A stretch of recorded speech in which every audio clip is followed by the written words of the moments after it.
Hey, Steve.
Hey, yeah.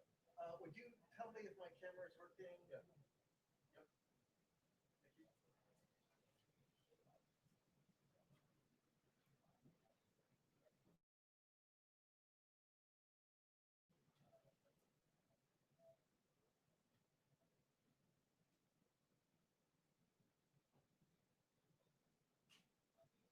You there?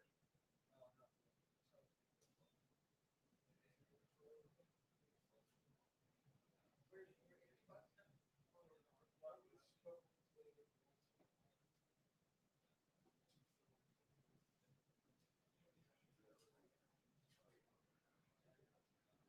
Okay, AP was sent through yesterday. Yeah. So, New York Times is censored. Yeah, I'm good.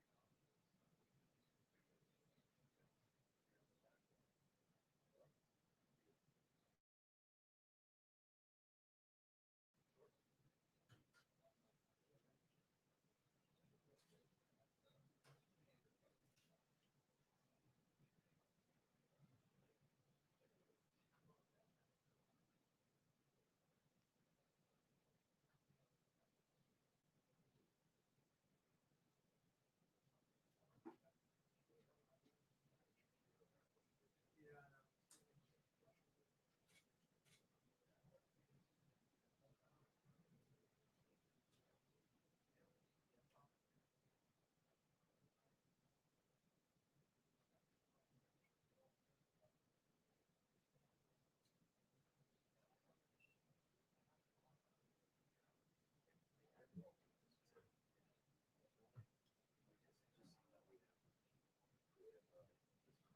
Yeah, no, that's why I kind of wanted to. And of course, Mike reminded.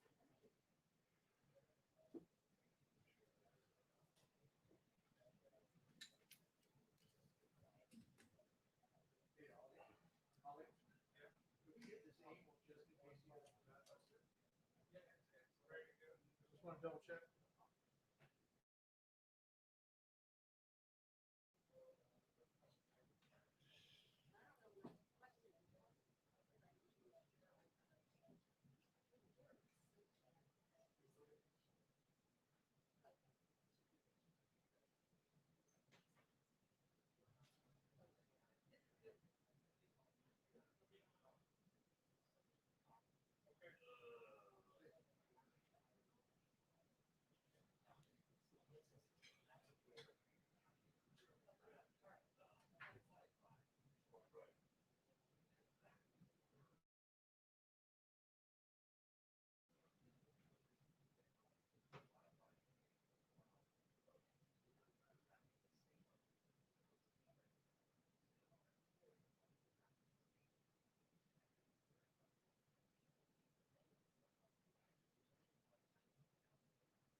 this is likely a line that could sting for the president when she said that he basically inherited this great economy from President Obama and Vice President Joe Biden, and she said like everything else that he inherited, he ran it straight into the ground. That is the quote that she used there. So those are likely the moments that the president was watching closely as he was watching that speech, taking it in, and there is certainly a good chance we could hear the president respond to those accusations, to those insults from Kamala Harris when he comes out here and she agrees with her.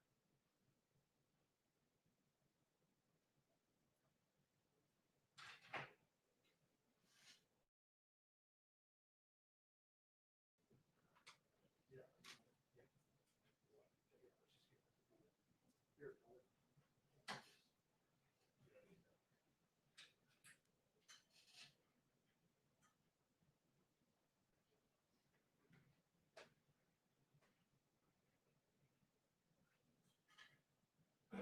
Just double check the print.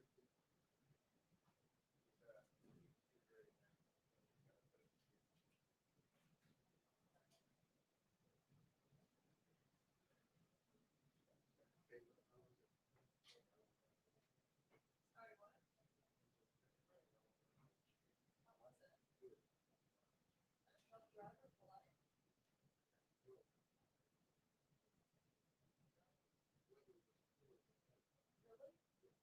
Gotcha.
Didn't go well today.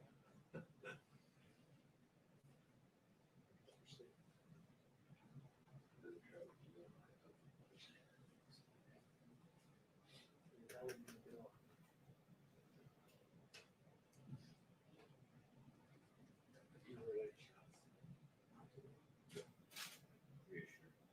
If there's only one, it sounded like two.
Thank you very much.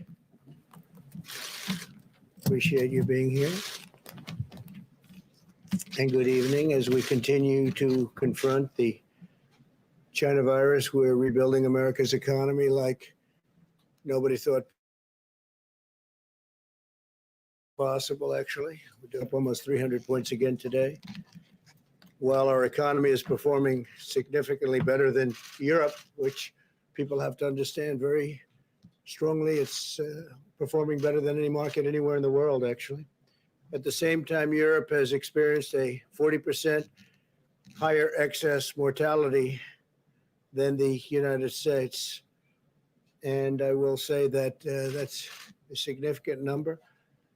We're working with Europe on their difficulties, and we are going to help them all the way. We're doing very well, as you know, on the vaccines and the therapeutics. But think of that. We have the strongest economy, performing economy in the world. We're up, I think it's $9 trillion since March, $9 trillion in value. That's a number that nobody's ever heard of before. We're also getting close to about a 50% number since March, which is incredible. So it's $9 trillion. It's almost 50%. In fact, I think it went above 50% today with the 300-point increase. And it's so we're doing much better than Europe significantly. And at the same time, Europe has experienced a 40% higher excess mortality than the United States. I just want to mention, because another number of judges were approved recently, will be probably over 300 judges, federal judges, including Court of Appeals judges, approved by the end of my first term.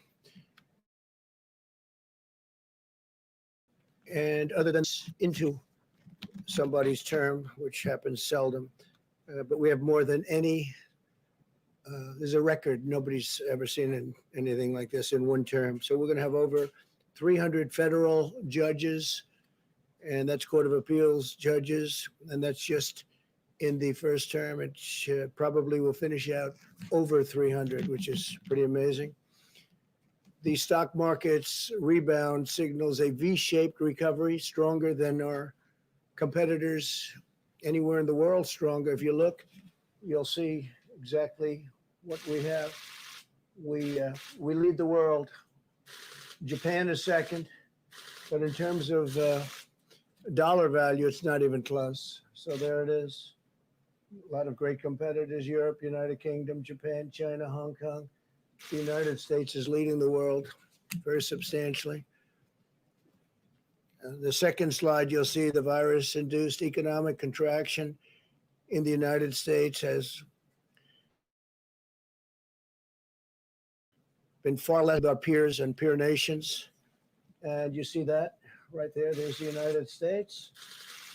And that's despite the fact that we've done more testing than any other nation in the world, that we've done more by far ventilators. We're building thousands and thousands of ventilators a month, and we're distributing them all over the world. We're helping other countries.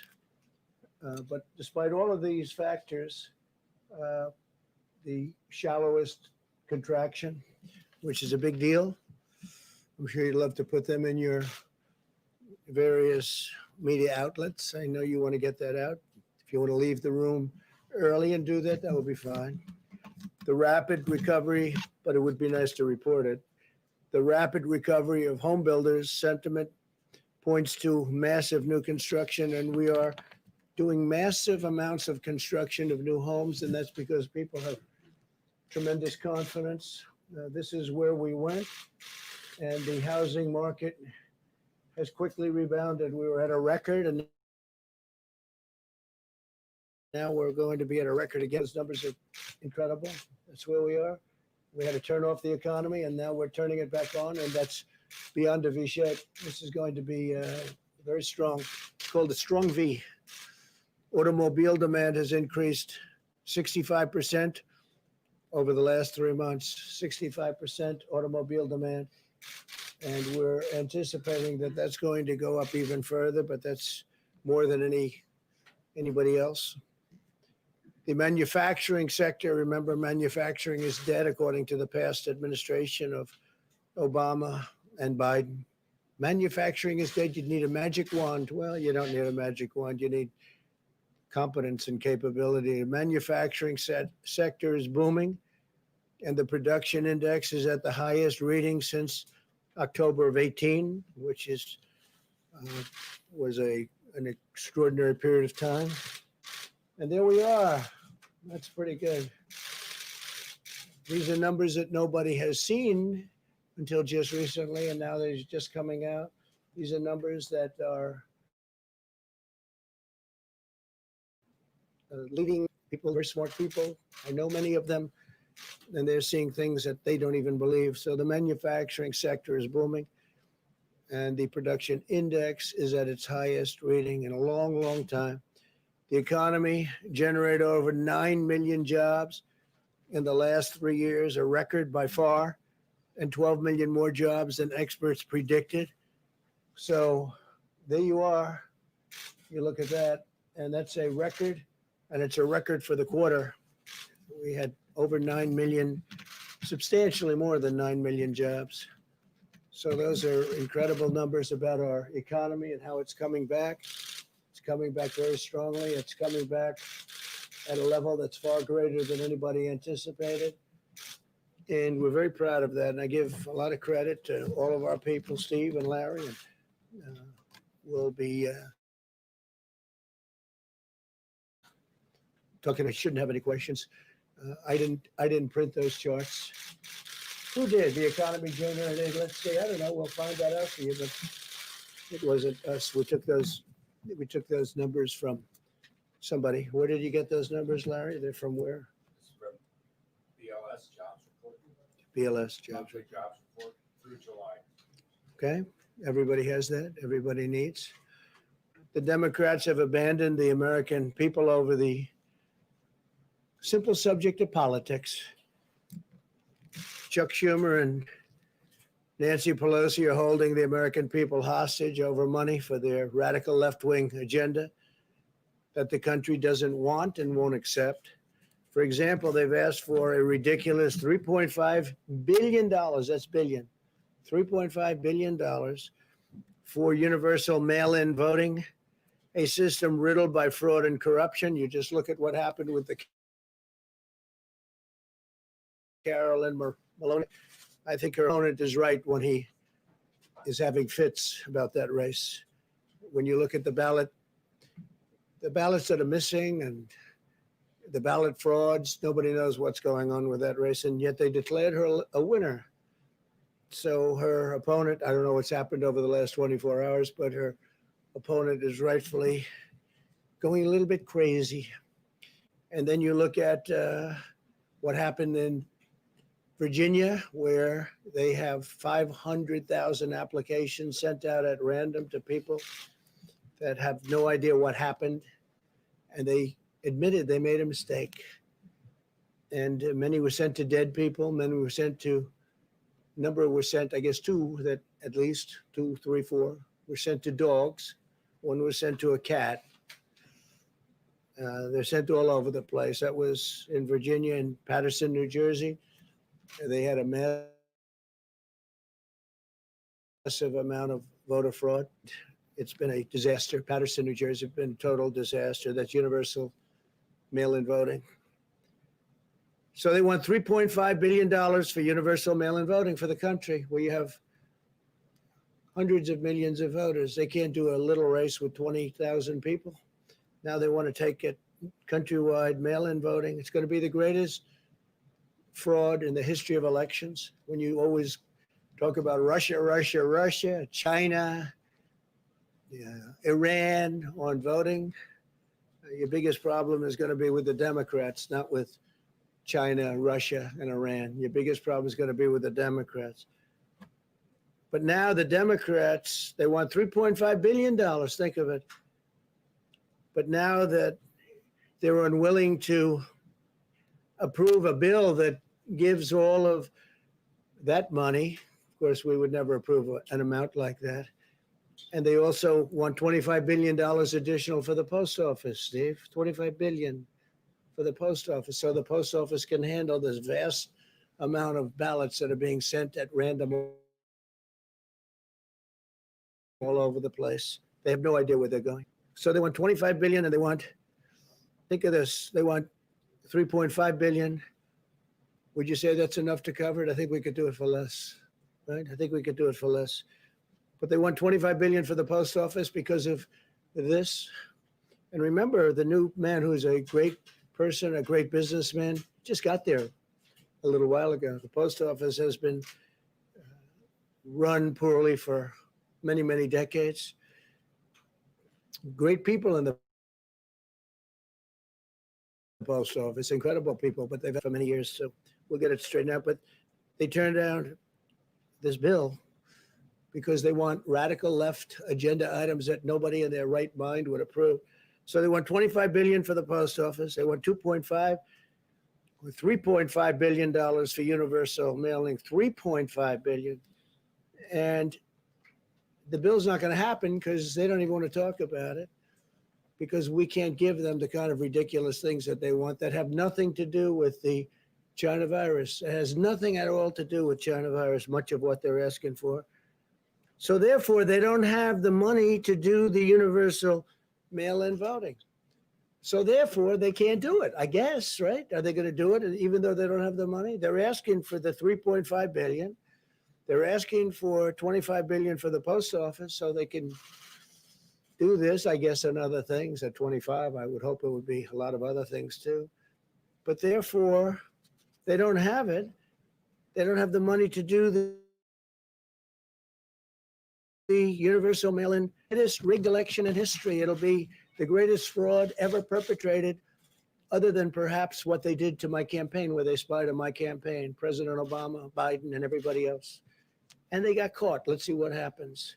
This will be one of the greatest frauds in history. So they're admitting that they want 3.5 billion, and they're not going to do a deal that's good for the American people. Therefore, they're not going to get the 3.5 billion. Therefore, they can't do the universal mail-in vote. It's very simple. How are they going to do it if they don't have the money to do it? The Democrats are also holding up money to small businesses and state and local governments. They tried to stop Americans from getting unemployment insurance and protection from evictions, which is why I took this decisive action. And I did executive orders, which are now in full force and effect. And they're going forward. I signed a directive to provide a total of $400 of additional support for Americans who are unemployed due to the China virus. That's $400 more than the Democrats have provided. Remember that. That's $400 more than the Democrats have provided. Nancy and Chuck haven't provided anything. And remember this, President Obama, when we had a problem, a pretty big problem, a very big problem, you know what he gave? $25. He gave $25. So now they say, well, we want to give 500 or we want to give 600. They don't want to give anything. They're not doing anything. But President Obama and Biden, Sleepy Joe, gave $25. 25. Well, we give $100, and that's now in the works, and that'll be getting out to the people soon, Steve, okay? Remember that, $25 is what they gave the last time, 25. I want to make it unmistakably clear that I'm protecting people from evictions. They didn't want to do that. The Democrats didn't want to do a protection from evictions, people getting evicted because of the coronavirus or the China virus, whatever you want to call it. We have 20, now we're up to 21 different names. All we know is it came out of China and it shouldn't have. They should have stopped it. Under my executive order, HUD, HHS, and CDC have been directed to ensure renters and homeowners that they can stay safely in their homes. They're not going to be evicted. They are not going to be evicted. And those letters have already been sent out, Steve. So you'll make sure of that. I'm providing a payroll tax holiday to all Americans earning less than 100,000 per year, working families through the end of 2020. That's a tremendous amount of money that's being supplied and given to families. Tremendous. The Democrats didn't want to do a payroll tax. They thought it was too much money, I guess, or it would make businesses too successful. They don't want to see success. They certainly don't want to see it before the election. They certainly don't want to see the kind of graphs and charts that you saw up there. They don't, because they say they can't win with that kind of success. They can't win. They have to get used to it. Remember, we've already gotten $3 trillion in stimulus. So they should have probably negotiated a little bit differently.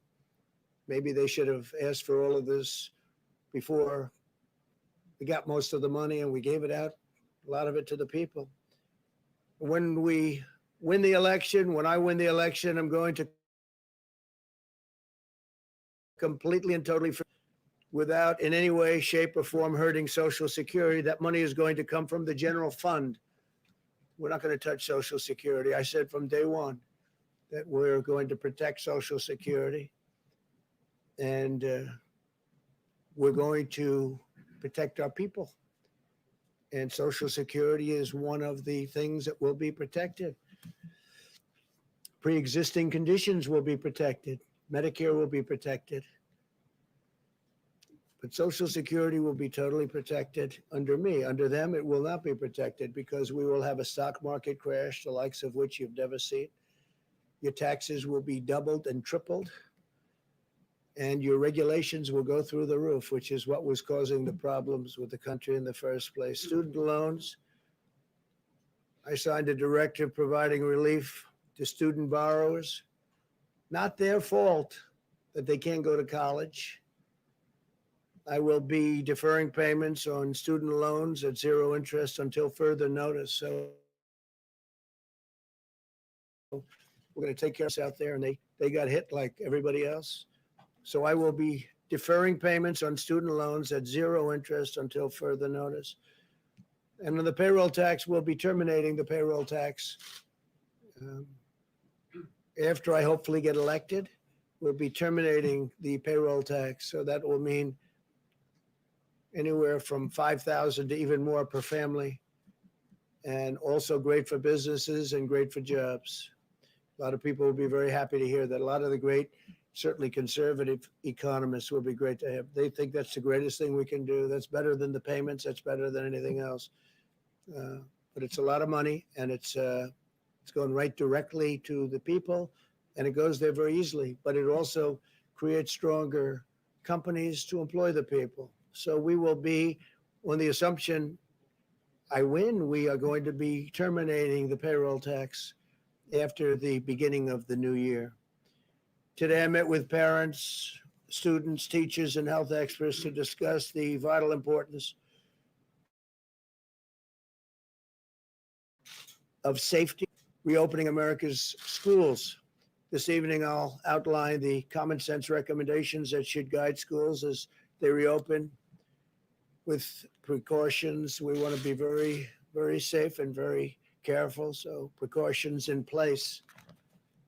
Our strategy to safely reopen schools mirrors our approach nationwide as we race toward the competition and the completion. We're competing with others, but I'm not competing with anyone. We just want to have a vaccine. We're dealing with other countries, and we want them to do well. We're giving them whatever information they need.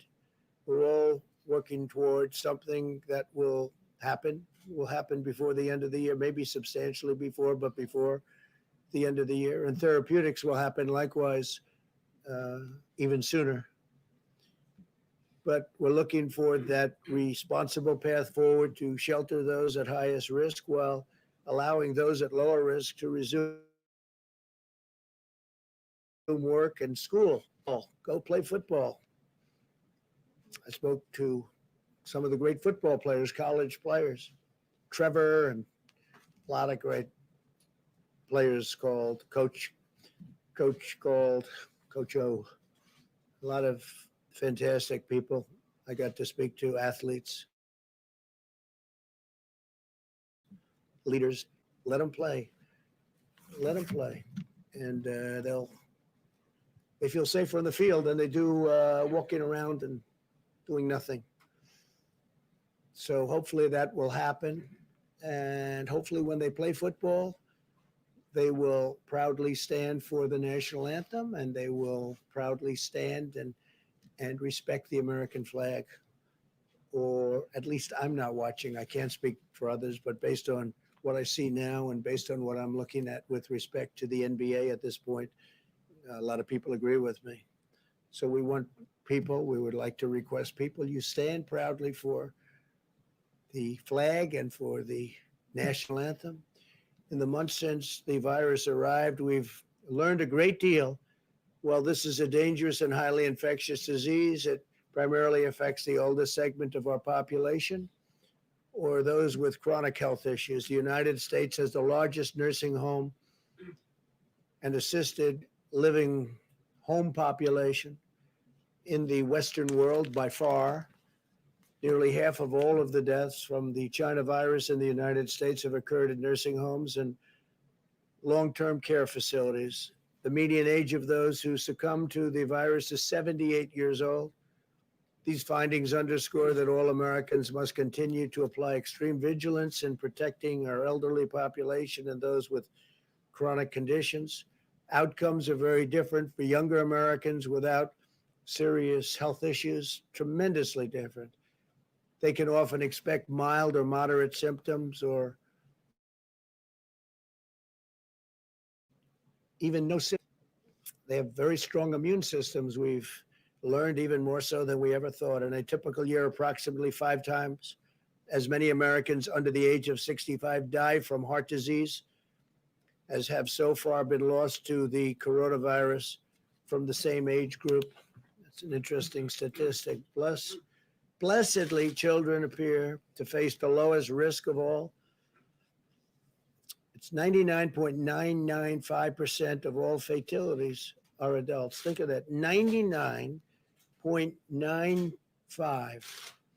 That is extremely close to 100% of all fatalities are adults. Children often have only mild symptoms, and medical complications are incredibly rare, very, very, very rare. Those that do face complications often have underlying medical conditions.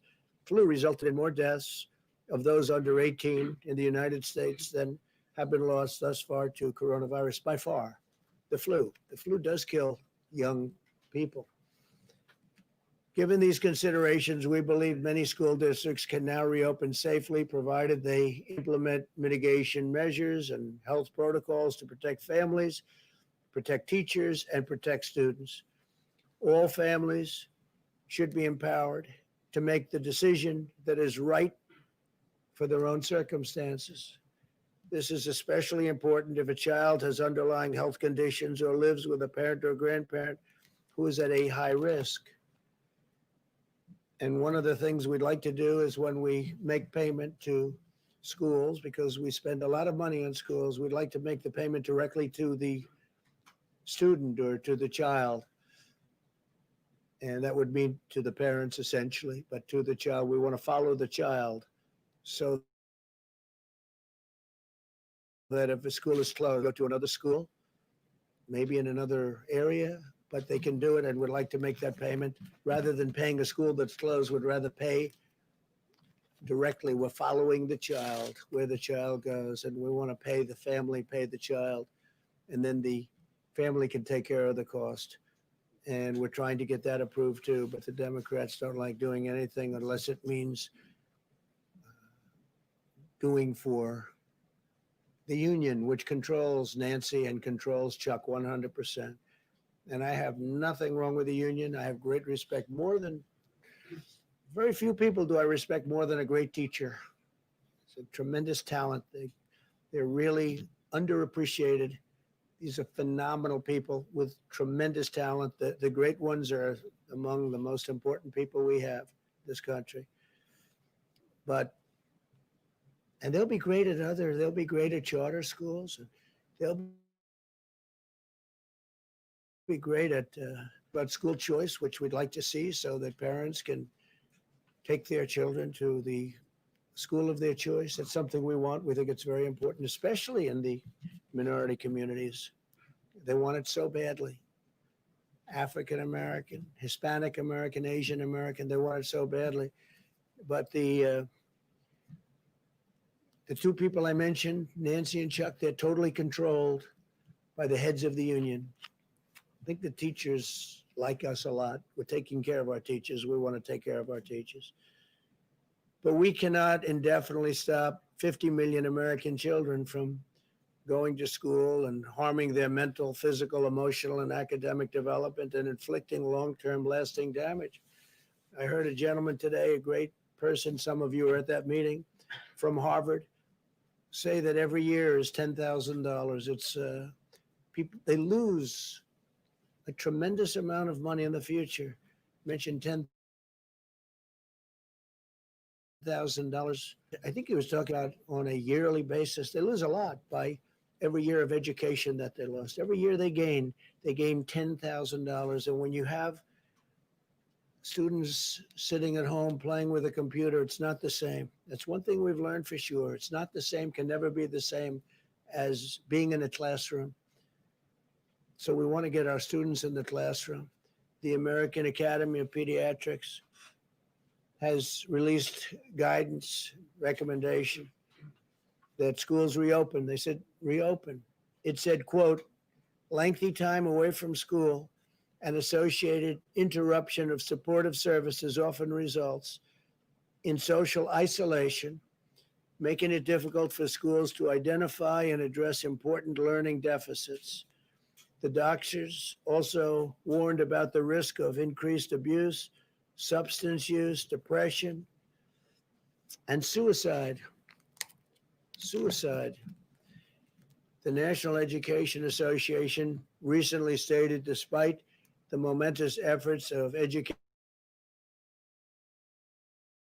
during the pandemic, has never been an effective replacement for in-person learning and support. So when you sit at home in a basement looking at a computer, your brain starts to wither away.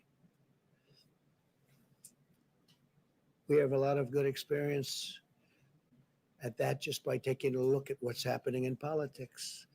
Studies estimate that school closures last spring caused the average student to fall 50% behind in math and roughly 35% in reading compared to a typical year. Think of that. Caused the average student to fall 50% behind in math and 35% in reading compared to being at the school, being with your teachers, being in a classroom. We've learned that. We've learned that learning from a laptop is not great. And frankly, we've also learned that telehealth, little unrelated, but it's up 35,000, incredible, 35,000%. We'll check that number, Larry, but that's an incredible, but it is. People are staying home and the telehealth, and that has been a tremendous success. We've learned those two things during this period of time with the plague coming in, and those are two things we know. School closures harm low-income students the most because they have less access to high-quality remote learning. They don't have computers and less resources for academic support. All schools should be making plans to resume in-person classes as soon as possible. To support the reopening of America's schools, we provided $13 billion in elementary and secondary schools toward the CARES Act and CARES Act funding. We're giving CARES Act funding, the vast majority of which remain available for states to use. So a tremendous amount of money, $13 billion. That's the CARES Act funding, and we're giving a large portion of that for states to use. Today, I'm pleased to 125 million reusable masks to various school districts all around the country.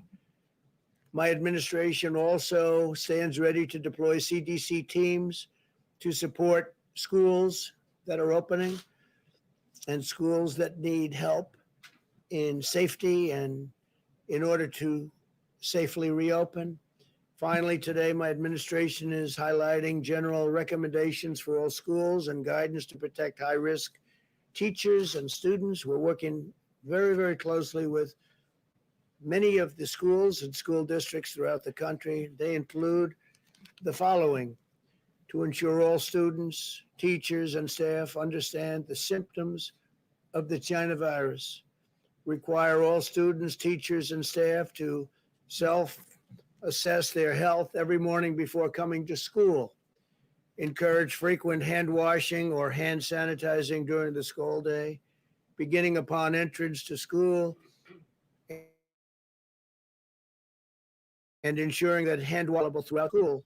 And for the most part, schools have been very good at that. Minimize large indoor gatherings, hold large gatherings outdoors whenever possible, maintain high standards of hygiene and ventilation within the classrooms, including keeping windows and doors open whenever possible, and running fans and air conditioning units whenever possible. Require students, teachers, and staff to socially distance around high-risk individuals and socially distance whenever possible in any event. Encourage the use of masks when social distancing is not possible. Post instructions regarding hygiene and social distancing all over the school and all around the school. We encourage schools to adopt these measures. We've been working with so many of them, and to the best of my knowledge, virtually every one of them agree. Well, we're providing high-risk teachers and students options to engage in distance teaching or learning. We're working on that also. College-age students also continue to be one of the lowest risk demographics. More than 99.8% of the deaths from this horrible disease, the invisible enemy, we call it, occur in people over 24 years of age. Think of that, 99.8% occur in people over 24 years of age. For this reason, it could be safer for them to live at a school rather than live with their older parents or grandparents.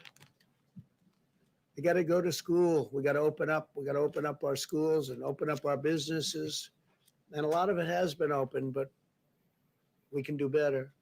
As we move forward, the number of cases is not by any means the most important metric to focus on, because the fact is we have more cases because we have far more testing than any country in the world. There's no country that's even close. We've done more testing and better testing than any country, and many of these countries that the media is a shining example of success. They're right now in massive outbreaks. You see what's going on in many of the countries that you constantly mention. Far more important is who the virus is infecting. That's why our strategy and attention are focused on preventing the cases that are most likely to require hospitalization or result in death, those that afflict the elderly and those with certain underlying health conditions, all the while acting to prevent hospital overcrowding. If you look at some of the states that had a flare-up recently, they're all doing very well. Florida is going down rapidly. I want to give a lot of credit to the governors. Florida is going down, and Arizona is going down, way down. California, as you know, is going down.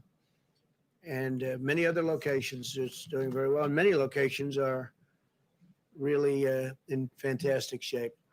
Some with very little, if any, problem. Large portions of the United States. Those advocating for a never-ending blanket nationwide lockdown have no answer for what it would do to the mental, physical, and social health of millions of American children and people. This includes parents where they have to stay home with their children because and they lose their work because their children at school, they have to have somebody to take care of it, and they want to take care of their child. They don't trust people. A society must put the health and safety of our children first, a man who has the respect of everybody. He's highly respected by me and anybody on this subject. He's the expert. Dr. Scott Atlas is here from Stanford, and he's been working with us for a period of time. And I thought it would be great. He was saying things to me the other day. I said it would be great if you could tell that to the media.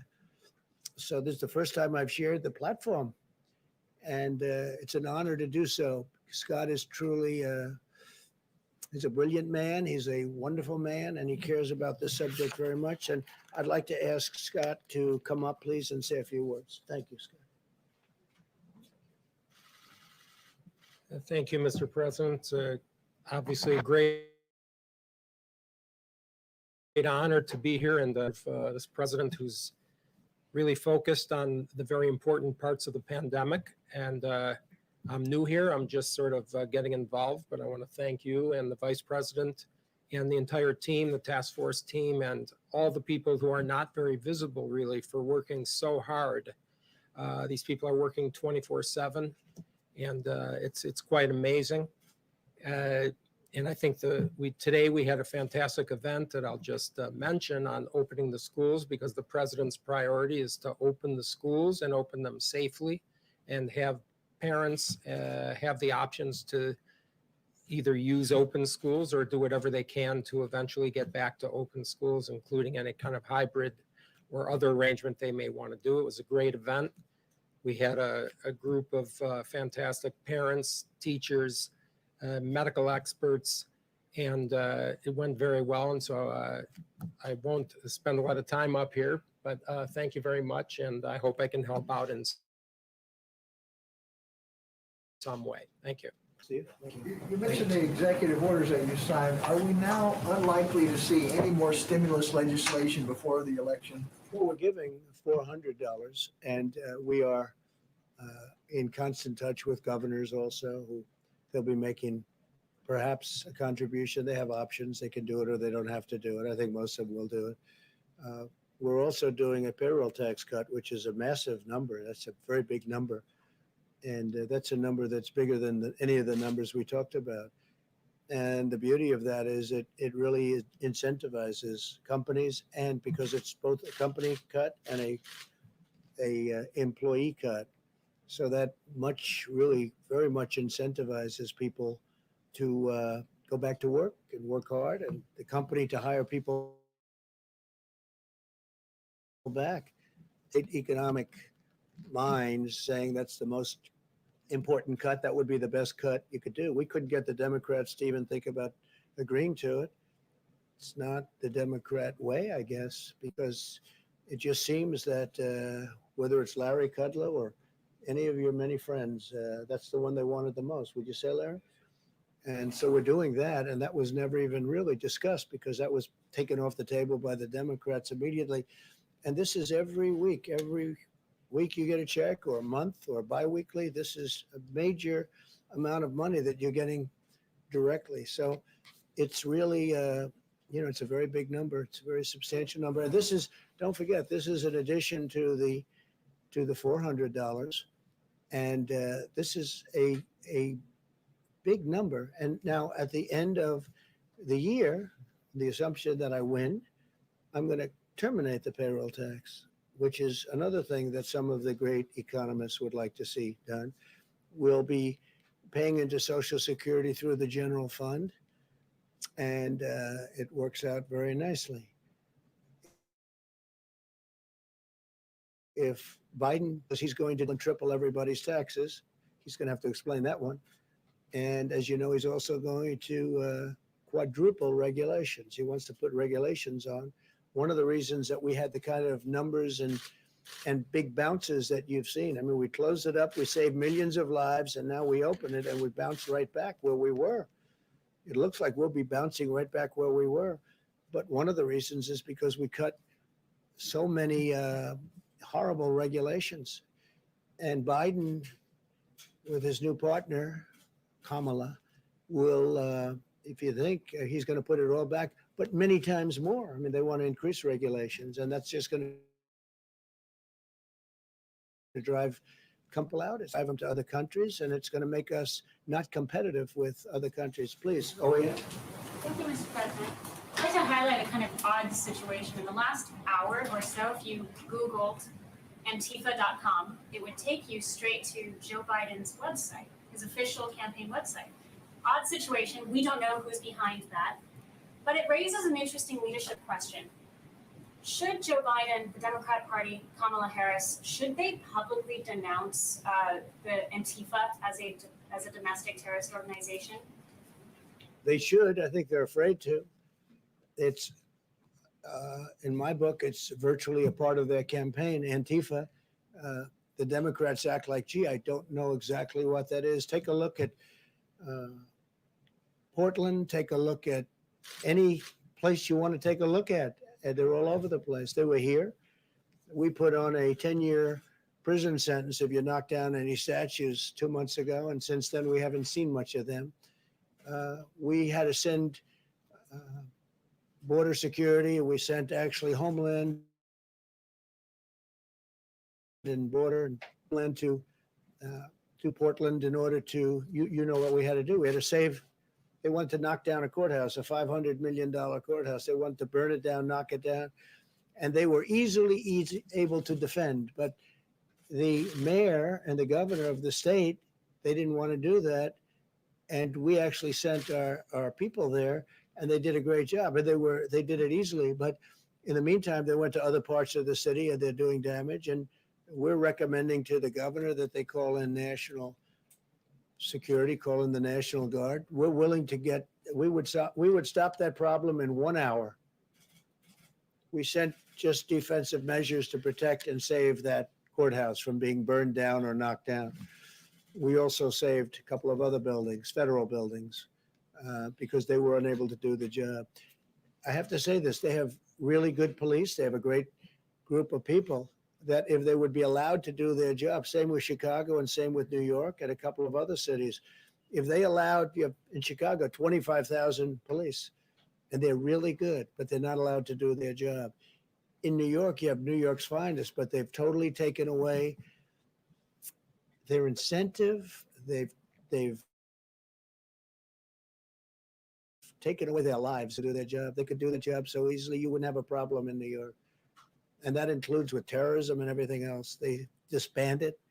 They've cut by $1 billion, their budget in New York, $1 billion.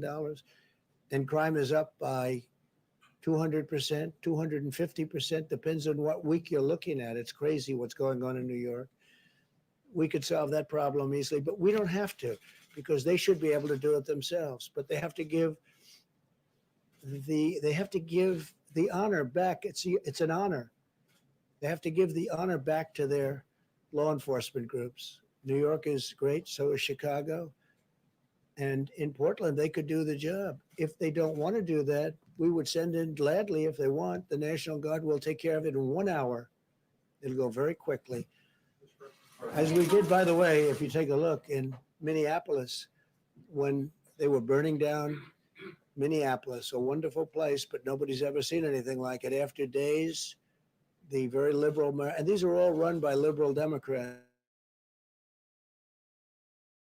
Every place I talk, 8 cities, and they're run by Republicans. Okay, it's there's no magic to it. It's obvious what's going on, and the cities that I mentioned are all run by liberal, very liberal Democrats, and it's very sad when you see what's happening to New York. It's very sad when you see what's happening to other cities, not just those 3 other cities. When you look at what's happening, it's not even believable. I left New York almost 4 years ago, and you could see signs of problems because de Blasio was there. He's a horrific mayor, just horrific. I mean, people don't want to go there anymore. He's not only is it bad with crime, the way he talks about the city and what he does, he's horrific. And when I see that, it's a very sad thing. I left almost 4 years ago, right? And when I look and see what's happening to a city that I love, but it's going to have to be brought back because what happened in New York is it's not even believable. What's happening in Chicago, where one weekend you had 78 people shot and 18 die in a weekend, and then successive weekends you have so much of that happening, and it's really not even believable.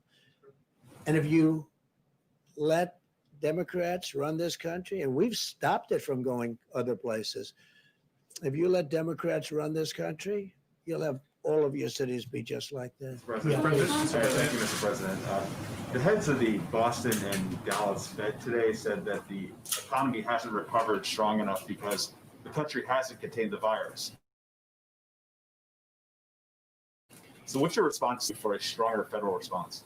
Well, look, you just saw it. Other countries were doing much better than all other major countries, peer countries. This chart came out just a little while ago. I thought I'd say, see, it's that kind of a question, the wise guy question, because I just went over the whole thing. We're doing better than almost everyone with the economy. And I think we face a headwind because Democrats, perhaps for political reasons, don't want to open up their states. And that's having a huge toll. That's taking a huge toll on people within those states. When you look at North Carolina, you have a man doesn't want to open it up. You look at Michigan, you look at some states. I mean, they just want to keep these people in their houses, in their prisons. They call them prisons. And I think a lot of it's for political reasons, because they want to look as bad as possible on November 3rd, doing so well in so many ways. As far as the plague is concerned, when you look at the numbers, take a look at what's going on now with other countries. They're having flare-ups that are very, very substantial. And we've done very well. We're helping a lot of those countries. And those were model countries that you used to talk about and say how well they were doing, except they just exploded. They just had very big flare-ups. You understand that. No, we're doing very well. And I don't have to show you the charts again, but those charts are at a level that nobody even thought possible. I think we're going to have a fantastic third quarter. I think next year will be one of the strongest years we've had. And this is with California being closed down. This is where North Carolina and Michigan and tremendous states, great states, are being closed by for reasons I think that Scott would tell you you disagree with, right? You disagree with. We spent a great amount. We got to open up our country. We understand the disease. We understand who it hits. We have to protect our elderly people, especially our elderly people that are not well. We have to protect them. But we understand it, and we understand it well. We've learned a lot. And we're going to have the vaccine soon, and we're going to have the therapeutic soon. Going to come out very soon, and we're very proud of the people and the job they've done. Yeah, please. Go ahead. Thanks, Mr. President. Joe Biden and Kamala Harris just appeared together in their first campaign event right before you got up on this podium. Can you tell us if you watched their remarks and give us your reaction to them? I didn't watch. I saw just a moment of him speaking. And it was enough. Look, he made a choice. He picked her. I watched her. I watched her poll numbers go boom, boom, boom, down to almost nothing. And she left angry. She left mad. There was nobody more insulting to Biden than she was. She said horrible things about him, including accusations made about him by a woman where she, I guess, believed the woman. And now all of a sudden she's running to be how wonderful he is. I thought it was a very unusual pick because she said such bad things, and you know better than anybody what, you won't write it because, you don't want to do that, but you know better than anybody. She said horrible things about him, horrible things. And she mocked him, openly mocked him. That's why I thought that was a very risky pick, because I'm sure that'll be played back, not necessarily by me, but others. It'll be played back.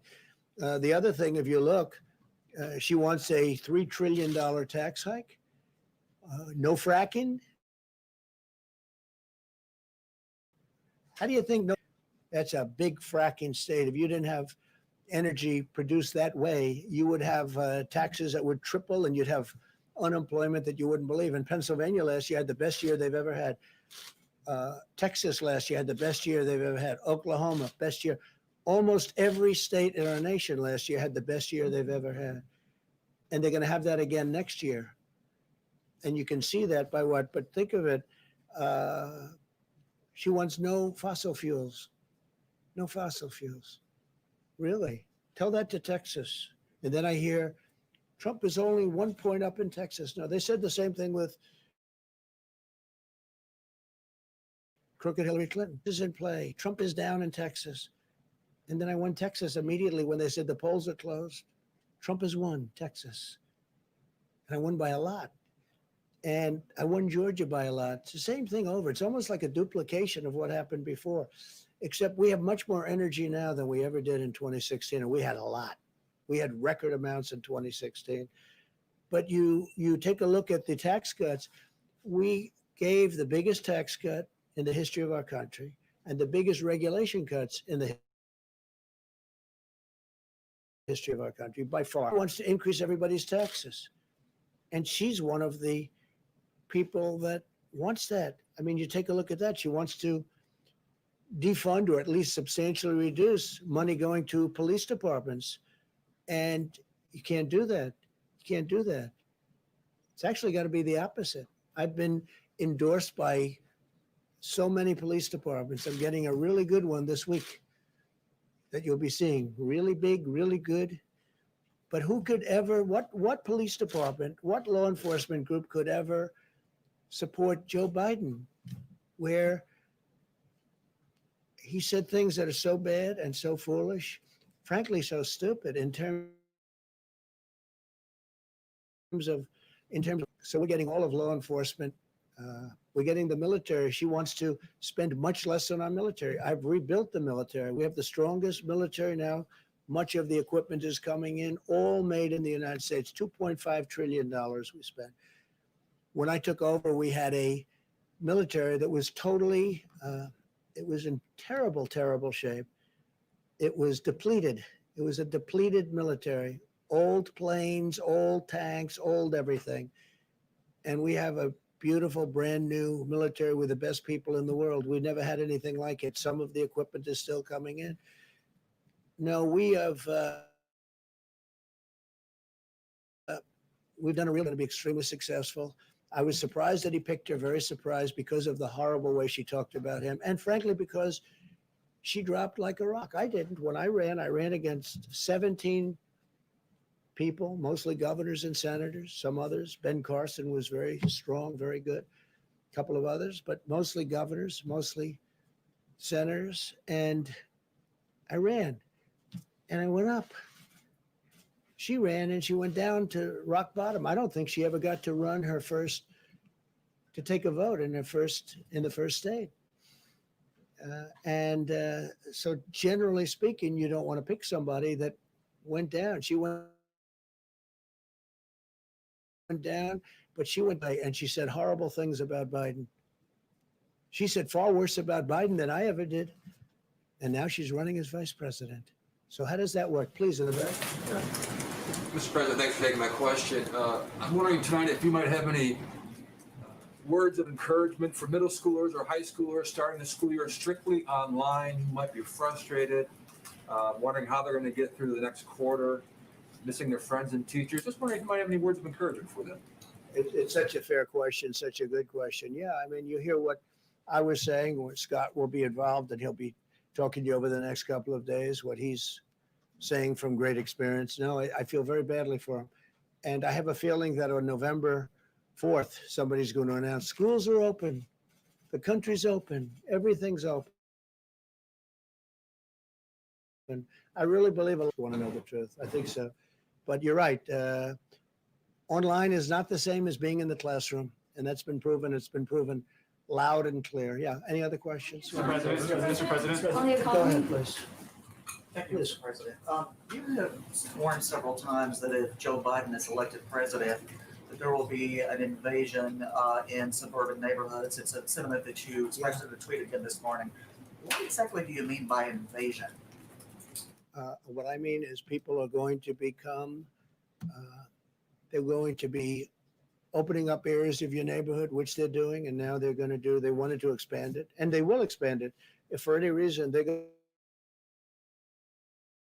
to, in my opinion, and just so you understand, 30% plus of the people living in suburbia are minorities. African American, Asian American, Hispanic American, they're minorities, 30%. The number's even higher. They say 35, but I like to cut it a little bit lower. You know why? That way I can never get myself in too much trouble with the fake news. But 30% plus are minorities living in suburbia. And when they go in and they want to change zoning so that you have lots of problems, where they want to build low-income housing, you want something where people can aspire to be there, not something where it gets hurt badly. And that's what happens. So with suburban women, suburban men, I think they feel very strongly about, it's a very fair question. It's a very important question, but they fought all their lives to be there. And then all of a sudden they have something happen that changes their life and changes what they fought for so many years. John, please. Two quick ones, if I could, Mr. President. I know you were briefed on it. Have you decided where you're going to give your acceptance speech yet? So we're looking at Gettysburg, a magnificent site. I've been there a number of times, just a magnificent site. And we're looking at the White House, and up to those two. The White House would be much easier from the standpoint of Secret Service and, you know, the movement of hundreds of people, as you know.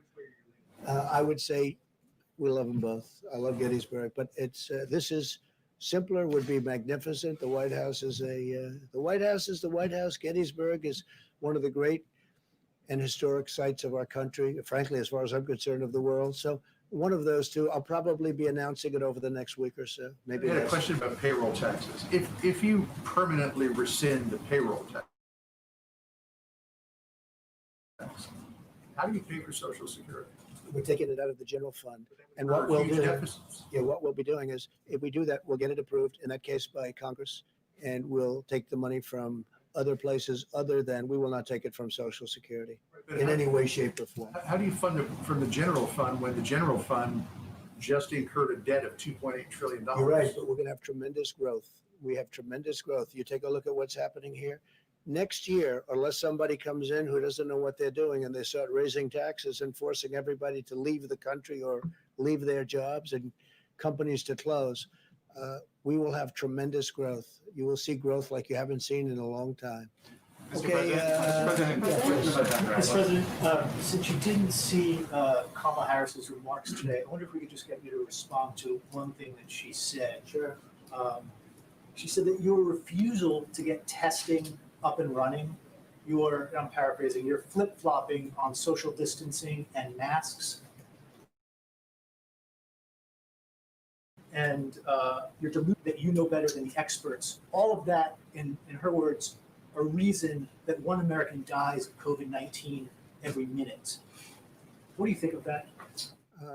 I think that's probably one of the reasons she was a terrible candidate and was forced to leave the race, because she got her facts wrong. You know, she's very bad on facts. She's very weak on facts. And just so you understand, we've done more testing than any country in the world by far. That includes India, which has 1.5 billion people. That includes China. That includes every country in the world. We've done more testing. We have better testing than any country in the world. They call, they want to know, where do we get it? How do we get it? We have better testing than any country in the world.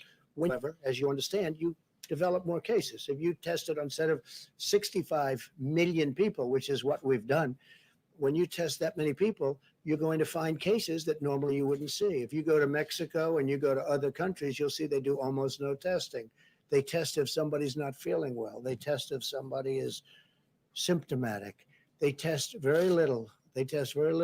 We've done more testing than anybody in the world. We've done the best job of any country in the world, and that includes from making ventilators that nobody else could have done. We are the ventilator king of the world. We're supplying the whole world now in a few short months with ventilators that are very hard to produce, very expensive, very complex, very delicate, very, very important. We've done a great job at the numbers, how we were impacted less than these other countries.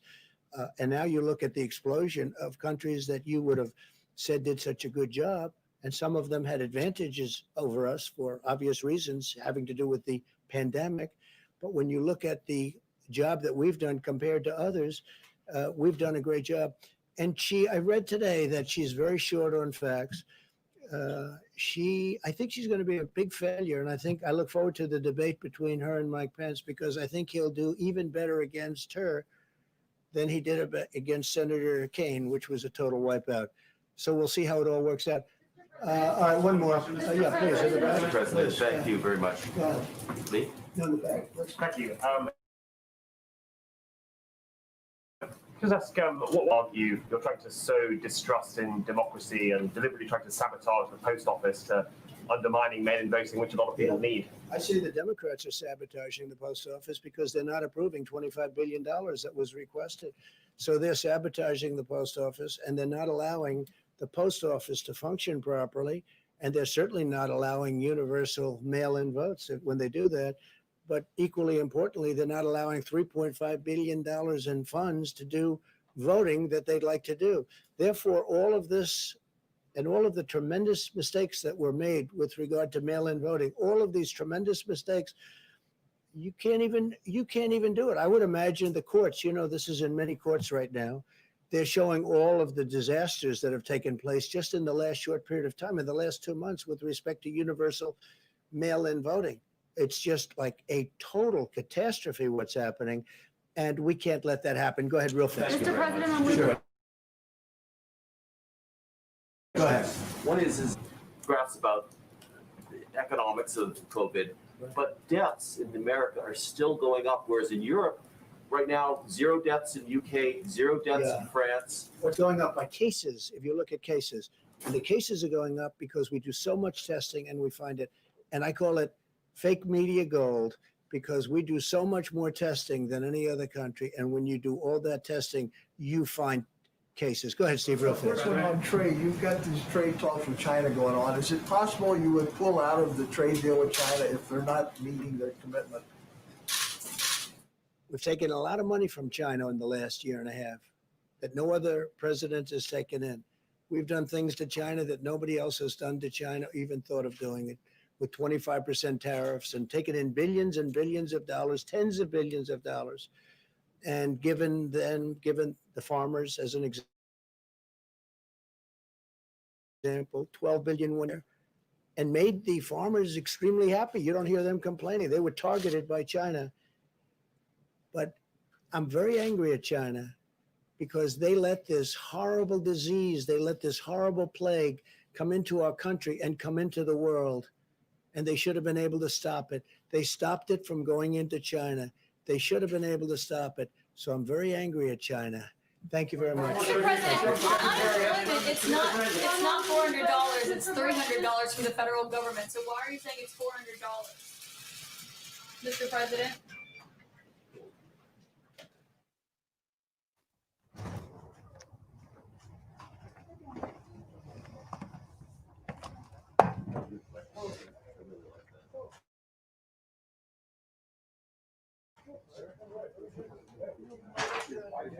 Yeah.